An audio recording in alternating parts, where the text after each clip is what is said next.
Fantasy Rap with Austin and Ozzy. Oh, I just love those boys.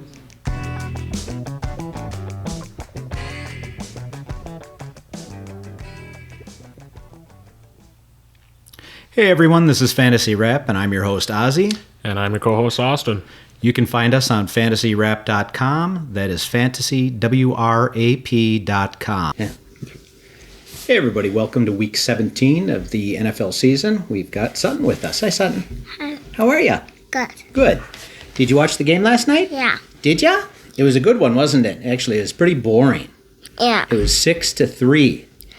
And Seattle played against the Bears. So I'm going to put these down and let you choose who we talk about today. Who do you think? You want us to talk about the Seahawks? Can you turn it around and show everybody? Great job. I take out this one. hang on. You gotta say goodbye. You got to say goodbye. Hi. So you saw that Sutton chose Seattle. So we'll talk about Seattle. It was a pretty boring game. It rained. It wasn't good. Yeah. It all the way around. It wasn't a good game. It was. Not a lot of ball movement. I think that between Charbonnet and although they did have over 100 yards rushing, they only had 160 yards passing. Lots of punts. No. A fumble, an interception on Chicago. But getting to the stats, Smith was 17 of 23 for 160 yards, 3 rushes, and 19 yards. Not good. And he didn't look good. Oh. He was constantly pressured. Mm-hmm. He held the ball too long. Yeah, I've been seeing on some of the the Facebook posts from the NFL when they post about the game or whatever, and he's seen some from the Seattle fans that want either Smith gone or they need to find his his successor pretty soon here too, because he's been in the league a long time. Started to when he began his career and then was a backup for a long time because he wasn't the quarterback that people thought they were getting when he came out of West Virginia. Right. So there's a lot of he played really well. Was it last year or was it 2 years ago? I believe that was last season. Yes, last year. Okay. Was he number 1 for passing yardage last year? No, he was like top 5, I think, for passing yardage. I don't remember. I just know that one of the last 2 years he was amazing. Yeah. And therefore I think they gave him a 3-year contract or whatever, and it doesn't look like it's working. You get to that point where you start seeing it, and it's like Pittsburgh. Mm-hmm. I look at Pittsburgh, and I don't think that Russell Wilson is the answer there. No, he is.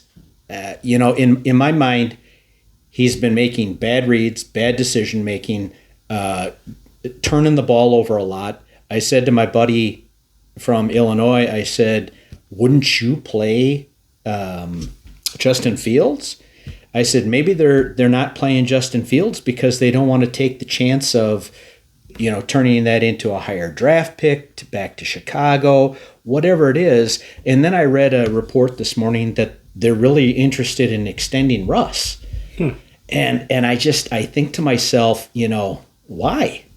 Does Russ give you a better chance of winning than Justin Fields does? And I don't think he does. But that's what they thought when they made the switch at that point. Well, even though Fields was playing actually fairly well. Who thought about Pittsburgh. What? They thought that Russ was going to give them the better chance. Yeah. Because he's, a veteran and he's, but he's just, I think Russ is just too much of a goofball for his own good that, at this point in his career that, trying to maybe do too much. And, so this offseason will be pretty interesting for quite a few teams. You think about it, if they sign Russ, they probably won't be keeping Fields because Fields will be able to get probably a starting gig somewhere. And if it's the other way around, I think you go younger. You can probably maybe what they're doing is they're trying to afford Fields more than they are trying to afford Russ. Maybe. They say we're going to sign Russ, and then all of a sudden they go, so what would you take, Justin, to stay here? And that's their starter. I don't know. Yeah. But I think that same type of thing has to happen with Seattle, where maybe it's time to move on. The decision making just isn't as good as it used to be. Moving on, we've got Charbonnet, 3 catches on 3 targets for 19 yards, 15 rushes for 57 yards. Inefficient.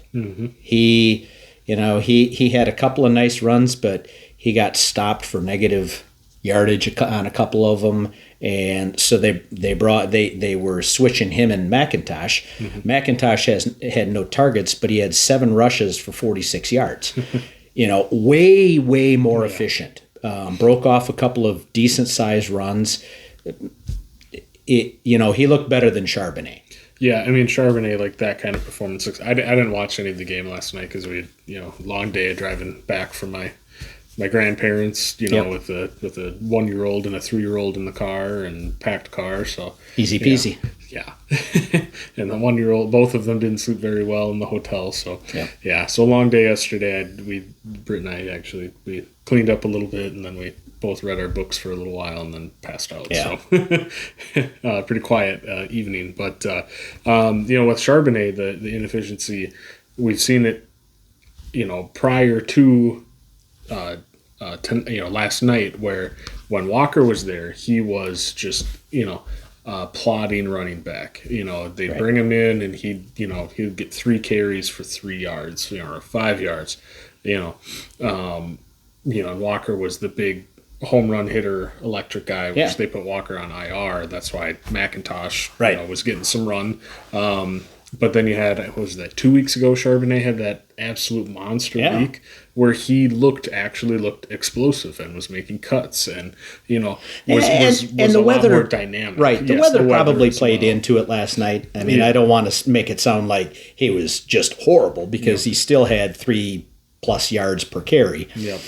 But it just Walker, wasn't. Yeah, Walker just can't stay on the field for more than 3 games at a time. It feels like. Yeah, I mean you can't. When he's on that. the field, you have to play him because he is so explosive. Right. So it's just the best ability is availability. So exactly.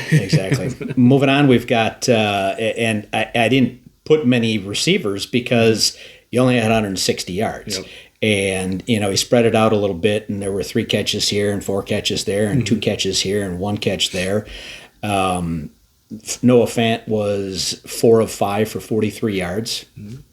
All right. He had a couple of nice plays. Yep. And then DK Metcalf was 3 of 3 for 42 yards. Yeah. But DK also got into a scuffle with Stevenson. I did see that. I saw that clip. Yeah. Of that. Yeah. Now, in DK's defense, Stevenson kind of took him and twisted his head around with the face mask. Could have been a face mask. Could have been a personal foul. Yep. It wasn't. So he got up and he was pointing at him, and Stevenson must have said something, and then he headbutts him. Well, I guarantee you that's going to get you 15. Yep. And then one of the offensive linemen came up and was yelling at him, and then he shoves him. He gets another one. So he had 2. Neither of them were unsportsmanlike. They were, or whatever. Yeah. It wasn't so that it went against him getting kicked out. But he plays like Pickens. You do the stupid things. Well, control yourself. Yeah, and I think what happens to Pickens too, he gets so frustrated because DK is the type of receiver that even in horrible weather, or bad weather, there's no reason he should be out targeted by Noah Fant. Right. There's absolutely zero excuse. Well, and that was my point with Smith was just horrible. Yeah. Wasn't reading, wasn't seeing, and even when he was throwing the ball, he threw poorly. Yeah. Jackson Smith and Jigba had two that weren't catchable thrown at him. Yeah. And you just sit there and you go, how do you, I mean, it was an 8-yard pass right out in front of Smith, and he couldn't get him the ball. Yeah, I mean, with DK, that's tough too, because I mean, I'm sure he probably wants Geno gone as well. Yeah. You know, I mean, DK started off the season really good, Right. and then got injured, and then when he came back, it was really inconsistent, and then he's been, the second half of the season has been a bust. You know, for being, but you look at for being a quote unquote number one receiver. Well, and I look at him and I say, incredible speed, incredible size, The dude's a great hands, prototype.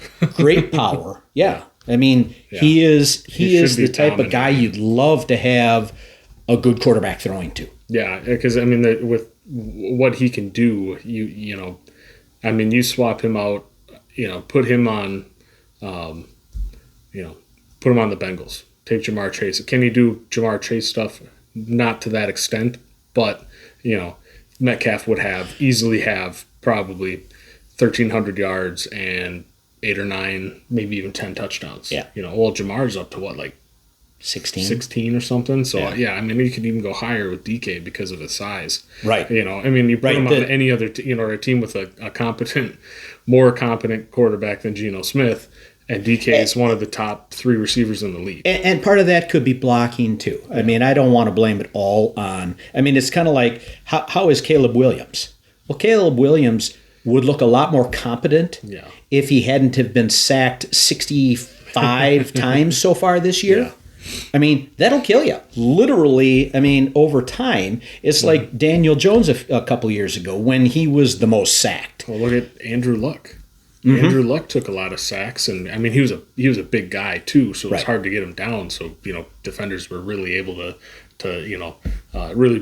bring a hit to him. Pound But him, he retired because he was tired of rehabbing all the time and feeling like crap. Right. Because at that point too, Indy's line was not very good. Andrew Luck was winning them all those games. Right. But, Now imagine if Chicago would have traded that first round pick, moved down a couple, took the best offensive lineman, came back and took Odunze at 9, and kept Justin Fields on a cheaper contract. They could have got Joe Alt.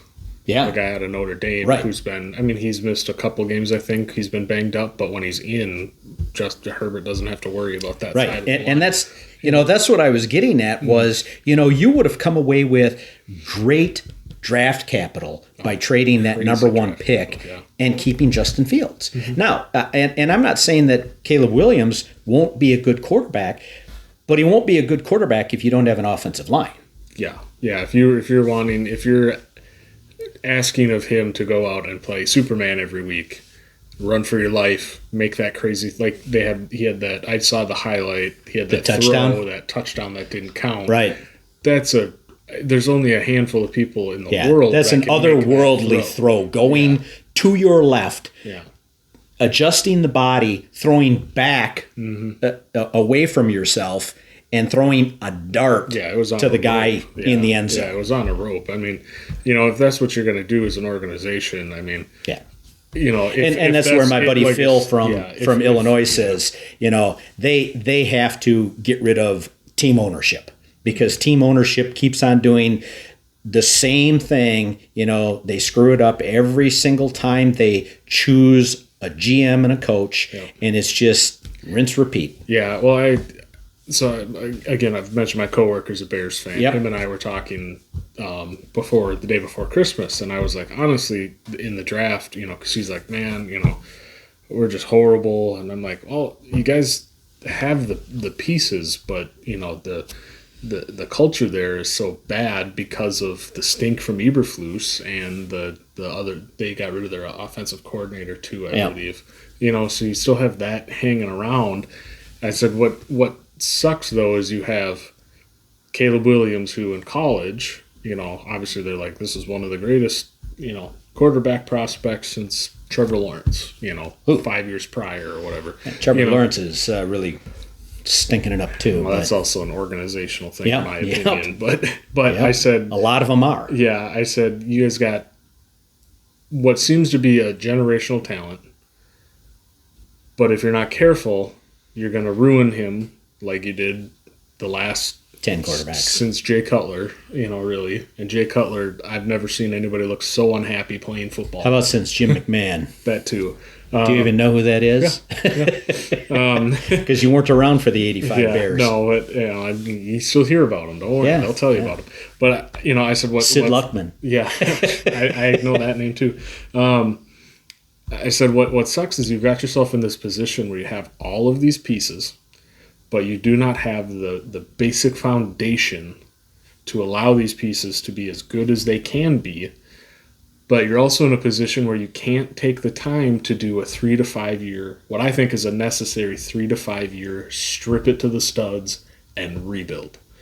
You're going to be in limbo now for a while because you have, like I said, Caleb Williams. Yes, he's rookie, hopefully will play 15 years, whatever, however long he wants to play, and hopefully stays healthy. Keenan Allen's old, but he's been playing well. Yeah, what is he, 31, 32? Something like that. So, and that really was only a 1 year contract. Right, and if they want to bring him back. You brought in DJ Moore, you got him a lot of money. But again, Caleb Williams, as soon as he snaps the ball, he can make his first read maybe, and then he's running for his life. Right. So, you got to get a coach in there that can change that culture, which takes some time. Draft or buy an offensive line. Exactly. Your defense is pretty good. Yeah. With Montez Sweat. But I mean, a couple of years ago, you had to get rid of Khalil Mack. Mm-hmm. You had, who was the other one? Smith. Roquan Smith. Yep. I mean, they've had good players. Yeah. But who wants to play on a team that is perennially at the bottom of the NFC North? Exactly. Like I said, that's why I think it's a necessary thing to do a full-on rebuild. Well, that rebuild almost needs to start with ownership going. Well, that's what I'm saying, too, is that ownership either needs to go or they just – whoever – I mean, because Poles is – I think he's a smart guy. Yeah, he's probably gone at the end of the year, too, though. Really? Yeah. You think? Is he leaving or going somewhere else? He'll probably get canned. Huh. Interesting. He very well. It depends on who they bring in. Yes. I mean, if so, Pete Carroll has been mentioned. Yeah. Now, my buddy says way too old, and I don't disagree with that. And he's more defensive minded than offensive minded. Well, he was a run the ball first. Well, and they need someone to develop that quarterback. Yeah. And they need someone to work on pass blocking, etc. Mm-hmm. But if they brought in someone like Pete Carroll isn't going to work with Poles. He's going to want to tell him who the GM is going to be. Yeah. And there are other guys like that. The name I like actually Ben Johnson. Ben Johnson, but I have a feeling if Detroit doesn't make it to the Super Bowl again, I have a feeling he may go back, stay with them again until they get it done because, he stayed this year. Right. Cliff Kingsbury? I don't like that one either because he's still in Arizona, right? Or did he? No, that's Gannon. Where's Clint? He's in Washington, I believe. Isn't he with the Commanders? Which obviously Jaden Daniels has been playing really well. Yeah. The name actually that I like, and I said if you want like a culture guy where if the ownership can just be like, fix it, I actually like Vrabel to come in. Yeah, but Vrabel's not offensive minded. I know, but that's where the head coach goes, all right, offensive. You find that coordinator, which is tough, and you go, you deal with that. This is kind of what I'm looking for, but you deal with that. You get Caleb where he needs to be. And everything else, I'll take care of. And it's tough to do because you obviously got personalities and everything. But I think you need a big culture person who wants to come in there, and it's a tough spot to do, but want to come in there and be there for years. Yeah, Yep. So, I don't know if I'd want to be in Chicago for years. That's tough to find a person that would want to do that. Moving on to our picks of the week, we've got the 6 QBs from CBS, and they say Allen, Daniels, Burrow, Mayfield, Nix, and Murray. I don't like Murray anywhere in the top 20, but it is what it is. So I'm going to go with Jared Goff at San Fran, one of the worst matchups possible for a quarterback. They have a lot to play for. They do. They are going to do whatever they can to guarantee that they've got home field advantage. Yep. So whether it's, and they'll know a lot more because it's a Monday night game. So they'll know if Minnesota has beaten Green Bay. They'll know if Philadelphia has won their game. So there are some things going into it that maybe it doesn't matter. Mm-hmm. Because if Green Bay beats Minnesota, I don't think it matters anymore. I'm not positive, but I don't think it matters anymore. Yeah, it'll probably take some of the edge off, but I'm sure they'll, Yeah, I think they still want to, Dan Campbell wants them rolling. Yeah. You clinch that, if are they in contention? They would get a first round bye then, I assume, right? Yeah.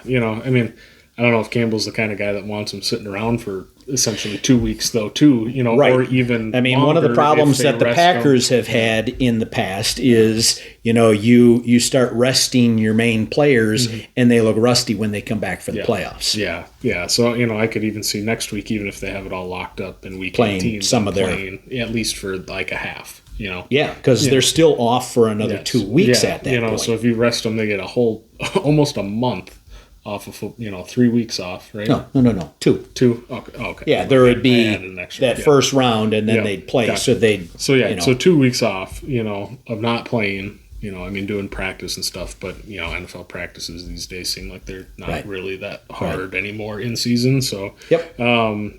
But, and against San Fran, they're, they eliminated from contention, so I have a feeling they're probably not going to try too hard. The players will, but just with that looming over, I don't see them putting up a big game against Detroit. No. Yeah. Unfortunately for the Packers actually it's not for the Packers because we can't win the division, but Minnesota would like to see San Fran try. Philadelphia would like to see San Fran try. Yep. So. Yeah. So my start, I'm going Justin Herbert against New England. They're the 21st matchup, so 1 being the best, 32nd being the worst matchup. So difficulty-wise, easy versus hard. So they're towards the bottom there, but he's been playing fairly well the last couple of weeks. McConkey hopefully will be healed up, and Disley's been out, but that hasn't really hurt him at all. Right. So he's just been playing really good, and they're once Dobbins went down, they're like, all right, well, we're not going to run Gus Edwards out, even though Edwards had 2 touchdowns. I think it was this last week. Yeah. He had 2 touchdowns. And the big 43-yard run. Yeah, but they're letting Herbert sling it. So, I think that they'll continue to do the same against New England. So. Yeah, I considered them there also. New England has a pretty good defense, but, I just have a feeling that, it's going to be a good game for Herbert to throw in. Moving on to our running backs, we've got Gibbs, Barkley, Kyren Williams, Bijan, Chase Brown, and JT. After JT went off like a monster last week. After doing pretty much nothing all season. Well, no, he would have had a decent game the week before had he not dropped the ball at the goal line and had it be a fumble. Yep. I am going to go with Josh Jacobs at Minnesota. Generally, they don't have a lot of teams run against them. But, the Packers are a run-first offense. And Jacobs has been right up there. Obviously, stats-wise, he's been right up there with Saquon and Derrick Henry. Yeah, he's a top 5 Yeah. in the league, I think, in running, so in yardage. Yep. So yeah, he's and the touchdowns over the last month have been insane. The number of touchdowns. So I don't see him really slowing down a whole lot either. So I'm going with Bucky Irving against Carolina. Looks like he's fully healthy. He's back. No questionable tag or injury designation. So good. I need him to score 1,000 points this weekend. Well, like I notated here, he had 28.5. That was PPR. 28.5 the last time they played Carolina a couple weeks ago. I could use those 28.5. Yeah, and Carolina is the easiest matchup for running backs, obviously because their defense is not that good. So he should be back to his usual workload, and let's hope it's him and not Rashad White. Yeah, I think now that he's back and healthy, they'll get him back into it because he is more a lot more dynamic and explosive than Rashad White. Yeah. Generally, I mean, White every now and then. Yep. You'll be like, oh, okay, so he does have a little bit of juice, but then He does have other a times- second gear. Yeah, other times you watch him run and you're like, whoa, this guy is slow. So, yep. Wide receiver, we've got Jamar Chase, Brian Thomas Jr. again, It's been, Puka Nakua, Scary Terry, JJ, and Mike Evans. And I am going to do something like I've been doing lately. I'm going to stack Amon-Ra St. Brown against San Fran with Goff. Good matchup for. I mean, like I said before, these are both horrible matchups. Yeah. Goff is like, I think that's the 32nd, and Brown is like the 31st or something. I mean, they're just not good matchups. However, I think that, like I said, they're out there to win the game. Yep. And those are two of the better players in the NFL for fantasy points. They're going to get it done this week. Yeah.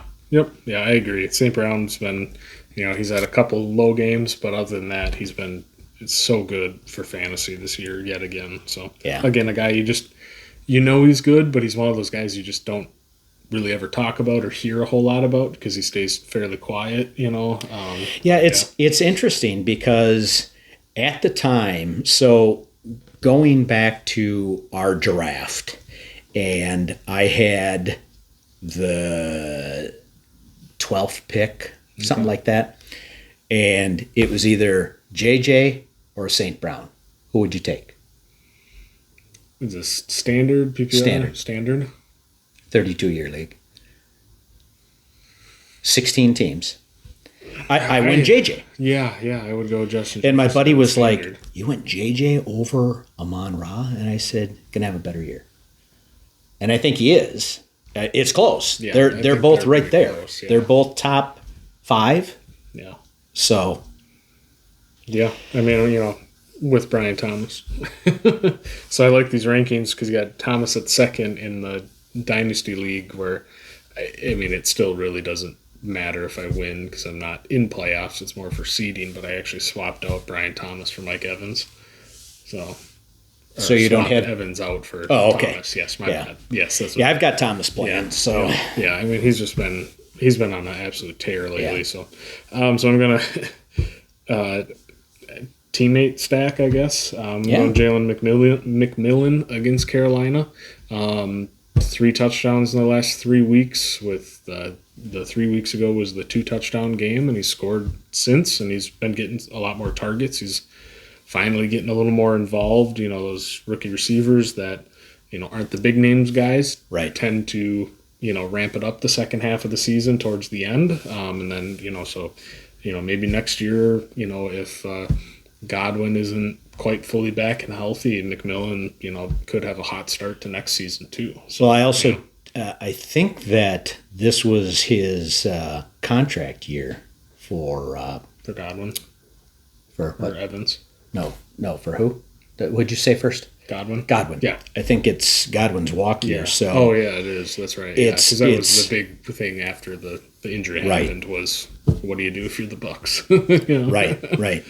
And maybe they get him for another year on a prove it, or with Evans and McMillan, they don't feel they need him. Yeah. I don't know. I mean, Godwin is an excellent receiver. He is. Yeah. So, I mean, one of the guys that I have drafted a couple of different times over the last few years. He's one of those guys too where nobody dislikes him either. Right. Everybody's like, oh, Chris Godwin, and right. It's always with that, like, they're always like, oh yeah, he's yeah, great, it's not a Pickens. Yeah. It's not a DK Metcalf. Yeah. It's not, it's not those guys with attitudes. And I'm going to say it. One of my favorite wide receivers right now is CeeDee Lamb. Even though now he's on IR, that guy has gone and played no matter what, and he has been dealing with a shoulder injury that would probably make most grown men reconsider playing football. Yeah. It was this last week. I was watching some of that game, and he came Jammed down on it. into And he's up and he went out for a minute. They looked at him and then he went right back in. Yeah. You know, and then once they were eliminated from contention, it was like the next day they're like, yep, he's going on IR. Yeah. So Yeah, it just doesn't make. I mean, he would love to play. Yeah. I mean, he's that kind of guy that so intense and but to the good side of it, it's like Godwin. It's a good feeling about that guy as opposed to the negatives of the others. So moving on, we've got our tight ends. We've got Kittle, Bowers, McBride, Jonnu Smith, Laporta, and Ertz. And I'm going to go Hawkinson versus Green Bay. Again, not a really good matchup. Yep. However, I think they're going to need to find. Well, there are some things that it depends on, and I don't think that Jair will probably play. So that makes JJ a huge play because he will literally eat up that backfield. yeah.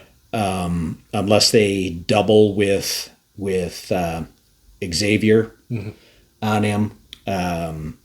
But Hawkinson, he'll probably we just don't do well covering tight ends. Yeah, and we have in the past. Hawkinson's put up some big games against us as well. I mean, Right. he's been fairly quiet since he's come back. Yeah. So I mean, and the stakes of this game are huge for both teams. Right. So it's going to be everybody at the at their top and playing the hardest and stuff. Right, because where they go and play Detroit next week, we go play the Bears. Yeah. Or is that a home game? I don't even remember. That's a home game.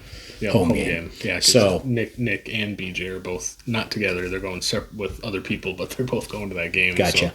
So, yep. But yeah, like you said, the stakes of that game are huge. Yep. If you're Minnesota, you want to come off a good win against Green Bay, going to Detroit instead of losing. Well, and it also gives then- them the opportunity Exactly. then, depending upon what happens Yes. with Detroit, they could win the division. Exactly.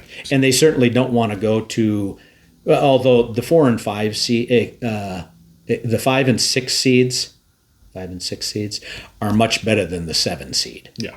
Because the 3 and 4 teams are well behind both the Packers and the Vikings right now in the in the overall standings, Yep. but they win their divisions. Exactly. So yeah, that's like what did I see? If we can get into the 5 seed, we play like Atlanta round 1 or something like that. yeah, right now it's Atlanta or Yeah, the right, Rams, yeah. I believe. Yeah, which So- I'm not worried about either of those two. No, right now, no, but not really. Yeah, so Especially if we can get Jair back. yeah, that'll be good. That'll be huge for the playoffs. Yeah. So, did Bullard come back this last week? or He is- didn't play last week, I Okay, don't so believe. hopefully So we'll get he's him back too, and and then he can- Evans.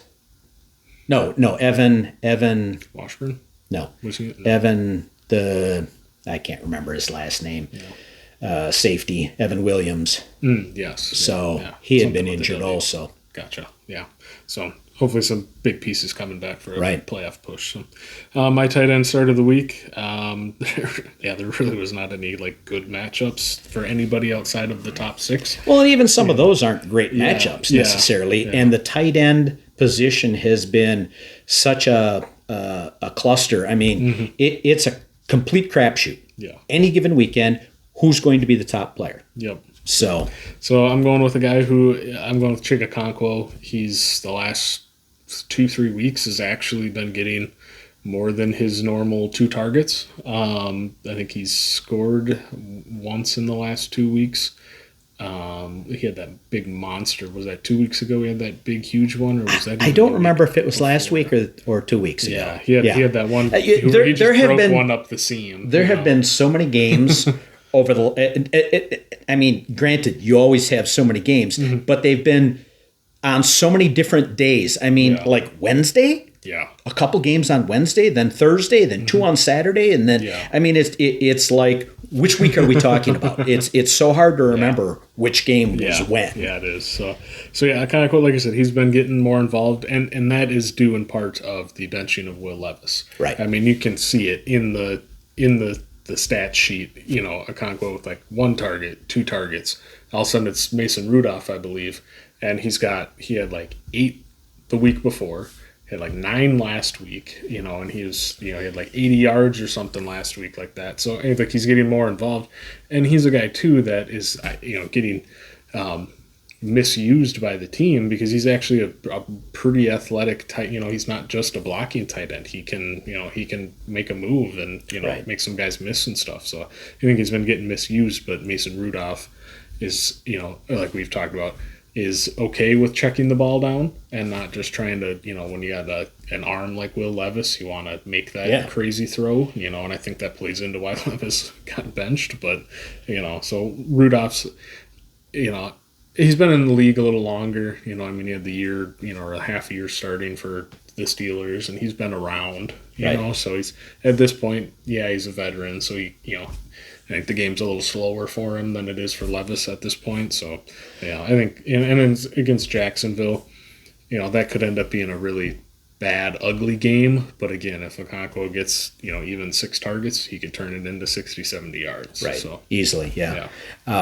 It's going to be interesting next year, or when the season ends and the free agency starts. Mm-hmm. It's going to be interesting to see how many quarterbacks change. Is Will Levis the answer? Well, Mason Rudolph more than likely isn't. No. Is Danny DeVito? Is any of these guys? I think that Bryce Young has turned it around, and they will. They're going to keep him around and try and move forward with them. Maybe some of these teams. I mean, you saw the Packers trade for Malik Willis, and Malik Willis, after what he's done so far this year, could probably be a starter.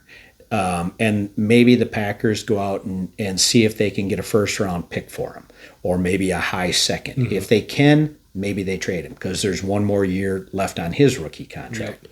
Yep. There are Justin Fields. There are guys out there who make sense in other places. Daniel Jones is going to go somewhere. Yep. Not Baker. For Minnesota, Darnold. Sam Darnold is probably going to go somewhere because they want JJ, mm-hmm. or and Rodgers may be available for a year or two, and you just look at the guys who are potentially available, mm-hmm. and which is nice because the draft outside of Ward and Shadur. I don't know that it's a great draft class for quarterbacks. Yeah, even the those two are not locks either. Right. This is actually a pretty weak. Yes. Pretty weak draft for quarterback this year. Right. Much better in the skilled position. Right.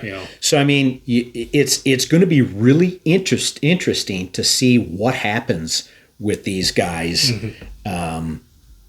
Just to see where people go, who gets traded, who doesn't get traded, who gets signed, who leaves certain teams. Like I said, Rodgers and Darnold and. Yeah, it'll be interesting. The Bengals to me are going to be really interesting because Burrow came out and said he wants to do anything he can in his power to keep T. Higgins on that roster, but I don't know if Tease wants to stay there. It could be more of a go out on my own and prove it kind of thing. And that's great, but then the T. Higgins hasn't stayed healthy. Well, that too, and the teams that are going to give you that money that you're looking for, you're tying yourself to an unknown team. Or a bad quarterback. Well, but that's hard to say too, because New England has come out and said that they want him. Yeah. And with Drake May, mm-hmm. that may be a great. That's what I said. Spot. I mean, he's we've seen the flashes, but he's still an unknown. Yeah. And he's still a rookie. So you go out and tie yourself to that for 4 or 5 years. And some of these guys, I mean, yes, it would be great to win a Super Bowl, mm-hmm.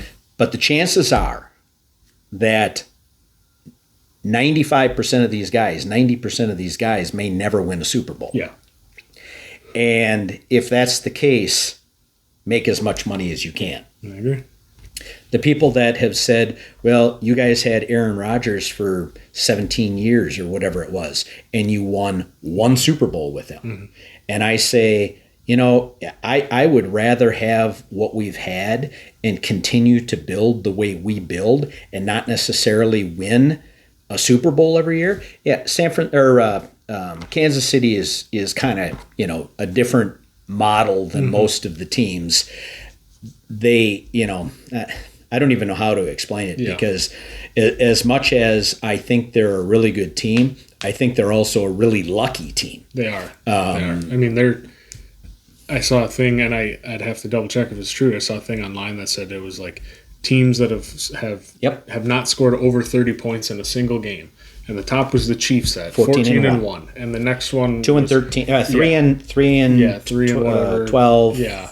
2 and 13, 2 and 13. Exactly. So yes, they've been super lucky. I mean, you know, Carolina took them down to a last second field goal. Yeah. You know, I mean, and then the week before that they played another not that great team. Was it Atlanta or I mean, they have not played. Baker took them to overtime. You know, I mean, you know, so they have gotten lucky.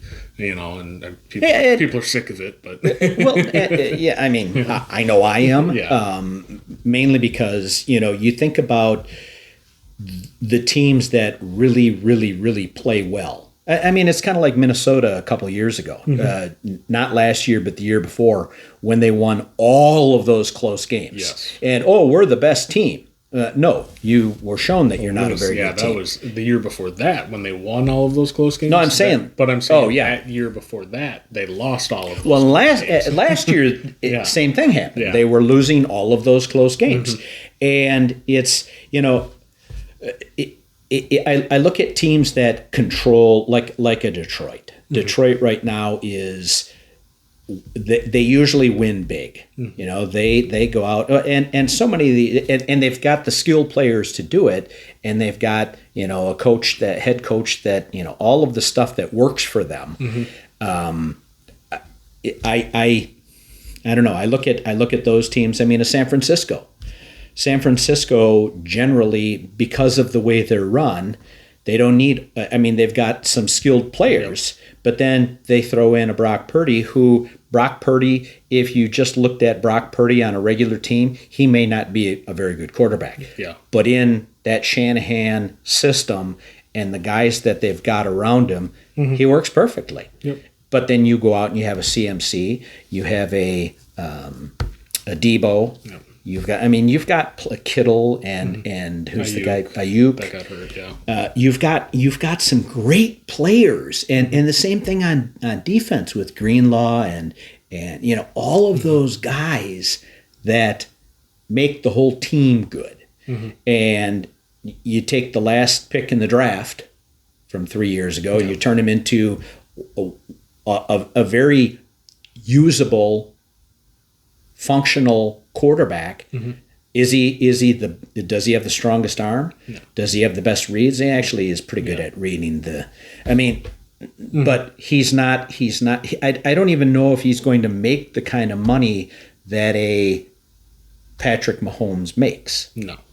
I saw something that they're expecting him maybe to be in the 30 million a year mark. Yeah. So, yeah. Because who else? I mean, someone out there would pay him 45 million. Probably.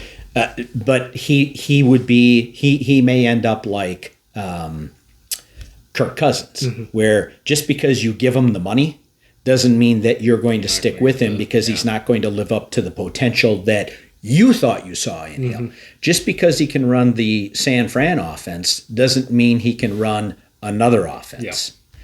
Yeah. And there are teams that give up way too fast. Malik Willis, you know, was Malik Willis, you know, would they love to have him back right now? Probably. Yeah. Yeah. There's another quote. You know, I saw a lot of stuff, but another quote was somebody said that the NFL doesn't have a development issue. It's a impatient issue. It's a patience issue where teams they're so quick to pull the trigger, and you know, it's tough. As not fun as it would be to be a GM or an owner of a team. Yeah. You know, it's got to, you know, you're sitting there and you see all this stuff from the fans. You know, the Bears, you know, there's the video with the people with the bags on their head, and right at the end when Caleb threw that, I saw the clip, he threw that interception, half the people in the stands are giving Caleb Williams the finger and booing him off the field. It's tough to try and keep the fans happy, but also, and you get these fans that all they want to do is see win, win, win, and obviously you don't want to watch bad football, but there's not a lot of fans out there, in my opinion, that can sit back and objectively look at an organization and be like, okay, we've got a couple pieces here. We're getting there. It's going to be bad for a little bit. If we stick with it, it should get better. But again, some of these organizations that have been bad for 30 years, you're stuck in that cycle. But, there's so many fans out there that are just so reactionary to that one play that, trying to be a GM and an owner and keep people happy and put butts in the seats so that you can't afford to do things to help bring that program up to be a top tier program. Well, and here's one of the things that people forget. There's only one Super Bowl winner every year. Mm-hmm.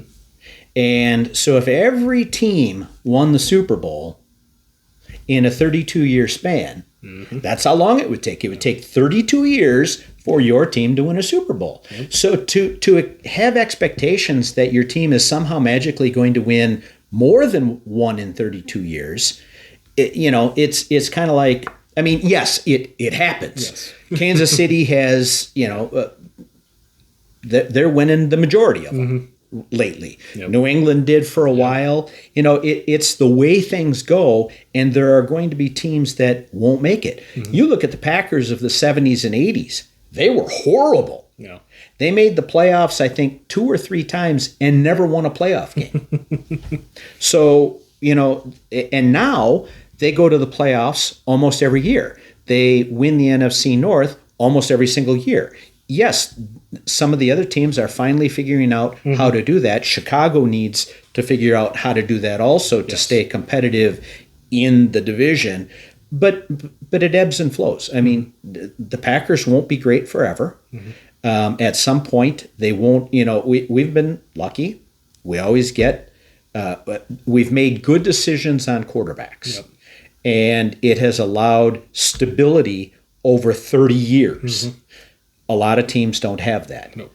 And, I think that Chicago could get there, like mm-hmm. you said, but they need to have the right mindset. Exactly. So, well, that's all we've got for this week. Hopefully you take some time. I've already watched, 3 games of football? Yeah. And it's Friday. Yeah. And I'll have to watch 2 more tomorrow and 3 on Sunday and 1 on Monday. Mm-hmm. And it just seems like you get toward the end of the year and it's all football mm-hmm. all the time, yep. which, I love football, mm-hmm. but you also get burned out after a while. So hopefully you take some time, maybe watch a game or 2. Don't overdo it. Yep. It's not all it's cut out to be. Plus, for most people, this is the championship of fantasy. So after this week, we'll do a podcast next Tuesday, mm-hmm. and then we'll probably wait until the Super Bowl is over, yep. kind of go over that again, and kind of ramp it down. Mm-hmm. So. Have a great week. I'm Ozzy. And I'm Austin. Take care. See ya.